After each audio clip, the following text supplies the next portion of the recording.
ఈరోజు రెండంతల ఆత్మీయ ఆశీర్వాదం కావాలి అంటే ఇతరుల కొరకు సంఘం యొక్క అక్కల కొరకు ప్రార్థించాలి. దైవ దాసులు అభిషేకించబడి వాక్యము విత్తునట్లు వారి కొరకు ప్రార్థించాలి. ఇంకో మాటలో చెప్పాలంటే పౌలు రాస్తుంటాడు సంఘాలకు, మీరు నా కొరకు ప్రార్థించారయ్యా, ఆ రుణాన్ని నేను మర్చిపోలేను.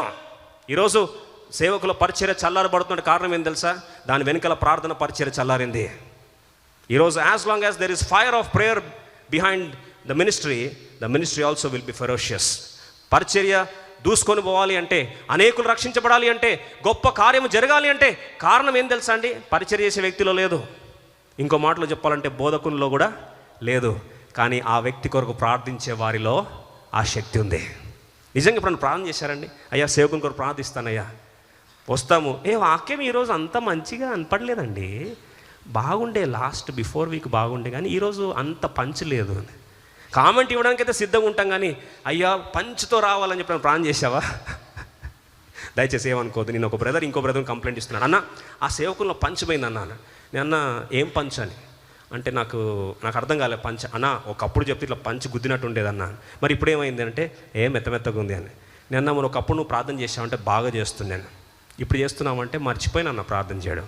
అందుకొరకు నీదే ప్రాబ్లం అయినది కాదు, నువ్వు గట్టిగా ప్రార్థన చేయి, మళ్ళీ ఏం చేస్తాడు దేవుడు? పంచ్ మళ్ళీ ఇస్తాడు. చాలాసార్లు మనం ఎప్పుడు కూడా దైవజనుని కొరకు ప్రార్థన చేయము. ఏ వాక్యం వినడానికి వస్తాం కానీ ఒక్కసారి ప్రార్థన చేసావా? డిడ్ ఎవర్ ప్రే? అయ్యా నీ దాసుని అభిషేకించి నాతో మాట్లాడు. నాతో మాట్లాడని చేస్తాం. అయ్యా నీ దాసుని అభిషేకించి ఆ వాక్యం నింపయ్యా. ఆయన నింపకపోతే అభిషేకించకపోతే వాక్యపరిచయం ఎవరు చేస్తారండి? అందుకొరకు మేమెవరు తెలుసా? We are only postman. Letter రాసేది ఎవరు? దేవుడు. రిసీవ్ చేసుకునేది ఎవరు? మీరు. మేమెవరు? పర్లేదు ఫీల్ కానీ చెప్పండి, ఎవరు? పోస్ట్ మ్యాన్ లెటర్ బాగా రాలేదంటే మరి రాయనోడు మంచి రాయలేదు, తప్పెవరిది? పోస్ట్ మ్యాన్ది కాదు తప్పు. కాబట్టి పోస్ట్ మ్యాన్ ఏం చేయాలి తెలుసా అండి? మధ్యలో లెటర్ని ట్యాంపర్ చేయకుండా, ఈయన మధ్యలో ఏమి యాడ్ చేయకుండా ఆ లెటర్ని ఏం చేయాలి? యాస్టీస్ తీసుకొచ్చి ఇవ్వాలి. అలా ఇవ్వని పోస్ట్ మ్యాన్లు కూడా ఉన్నారు కొంతమంది. దేవుడిచ్చే పోస్ట్ ఒకటి, వీళ్ళు ఇంక డెలివరీ చేసేది ఇంకొకటి. అయ్యా పోస్ట్ నువ్వేం రాస్తావో అదే విడుదల చేయి ప్రభా. ఎంత బాగుంటుంది ప్రార్థన చేస్తే. ఈ యాజకులు ప్రార్థన చేసే పరిచయం ఉంది వాళ్ళకి. యెహోషువ నాయకత్వం ఉంది. యెహోషువ కనిపించాడండి, కానీ లాస్ట్ ఘనత అంతా ఎవరికి వచ్చింది? యెహోషువ నాయకత్వంలో యోర్దాను చీలింది అన్నారు, కానీ యాక్చువల్ యోర్దాను చీలిందానికి యెహోషువ కారకుడా? ఎవరండి కారకులు? గట్టి చెప్పరండి. యాజకులు కారకులు.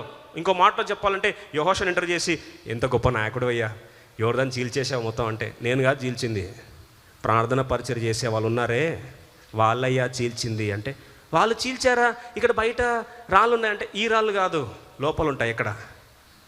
నది లోపల మధ్యలో ఉంటాయి. ఆ నాళ్ళు కనపడట్లేవా అంటే, నీకు నాకు కనపడవు. ఎవరు కనిపిస్తుంది? దేవుని కనిపిస్తుంది. వాళ్ళే సీక్రెట్. ఈరోజు పరిచయం జరుగుతుందంటే కన్నీటి ప్రార్థన చేసే వాళ్ళే రహస్యం. Don't forget them. దయచేసి మర్చిపోకండి. ప్రార్థన భారం కుమ్మరించబడాలని నిజంగా ఆశ ఉంటే నువ్వు ప్రార్థించు నీ సేవకుని కొరకు, నువ్వు ప్రార్థించు వాక్య పరిచర్య చేసే వాళ్ళ కొరకు, నువ్వు ప్రార్థించు మందిరం యొక్క పరిచర్య కొరకు. అయ్యా యోర్దాన్లు చీలాలి, బలమైన వాక్యాభిషేకం కావాలి. మరి ఎవరు చేయాలి ప్రార్థన? అందుకో బైబిల్ రాస్తుంది, సంఘం ప్రార్థన ఎదుట పాతాళపు ద్వారములు నిలువనేరవు. ఎవరిద్దరు ఏది బంధిస్తే దాన్ని ఏం చేస్తాను? ఇక్కడ బంధిస్తాను, అక్కడ కూడా బంధిస్తాను. మరి కార్యం ఎలా జరిగిందండి? ఎలా జరుగుతుంది కార్యము? గొప్ప కార్యము, శూర కార్యం జరగాలి అంటే సంఘము అత్యాసక్తితో ప్రార్థించగా చెరసాలపు ద్వారాలు ఏమైనాయి? తెలుసుకున్నాయి. ఈరోజు అత్యాసక్తి ప్రార్థన ఉందా? నిజంగా ప్రార్థన పక్కన పెట్టండి, అత్యాసక్తి పక్కన పెట్టండి. ప్రార్థనే లేదు. మీరు ఇంకా అత్యాసక్తి ఎక్కడి నుంచి వస్తుంది? చాలాసార్లు గొప్ప కార్యం చేసేసరికి నా వల్ల జరిగాయి. నీ వల్ల జరుగుతున్నాయి గొప్ప కార్యాలు. ప్రార్థన చేసే యోధుల వల్ల జరుగుతున్నాయి. Prayer warriors are the silent heroes behind every powerful ministry. They will never be seen. ఎప్పుడు కనపడరు వాళ్ళు. కానీ వాళ్ళు లేకపోతే పరిచర్య ఉండదు. బండిలో ₹1,00,00,000 కారు కొనుక్కొని డీజిల్ లేకపోతే ఏంటండి పరిస్థితి? నా కారు ₹1,00,00,000. ఒక అడుగు ముందుకు ఏంటండి అంటే కదలదండి. ఎందుకు కదలదు? ₹1,00,00,000 కార్ అండి, fully automated, with air balloons, with curtain roof, కానీ కదలదండి బండి. ఎందుకు కదలదు? డీజిల్ లేదండి. అయ్యో డీజిల్ లేదా? ₹1,00,00,000 కారు పెట్టుకున్న ₹70 డీజిల్ లేకపోతే కారు కదలదు కదండి. కారుకి అయితే వర్తిస్తుంది. మరి విశ్వాస యాత్రలో పరిచర్య కొరకు ₹1,00,00,000 అభిషేకం ఉండొచ్చు నీకు, నీ వెనకాల ₹70 ప్రార్థన లేకపోతే ఆ కారు ముందుకు కదలదు. అందుకొరకే ప్రార్థన పరిచయం దయచేసి చులకనగా భావించకండి. ఆ యోర్దాన్లు దాటడం అనేది చాలా సులభం. శిష్యులు ఏం చేశారు తెలుసా అండి?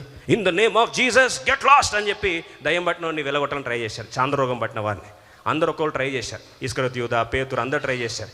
ఏం కూడా దయ్యాలు వెళ్ళిపోలేదు. వెళ్ళిపోయేసరికి పరుగు పోయింది. వాళ్ళ నాన్న వచ్చి డైరెక్ట్గా, వాళ్ళ నాన్న ఎంత గొప్పోడంటే, ఏంది శిష్యులందరూ ఇలా ఉన్నారు, ఎంత వేస్ట్ ప్రభువా, నువ్వు 3 సంవత్సరాల ట్రైనింగ్ ఇచ్చినని వీళ్ళంతా వేస్ట్ అయినసరికి వాళ్ళ పరుగు పోయింది. తర్వాత వచ్చి, అయ్యా ఎందుకు మేము వెళ్ళగొట్టలేకపోయాము అని ప్రైవేట్గా అడిగారట.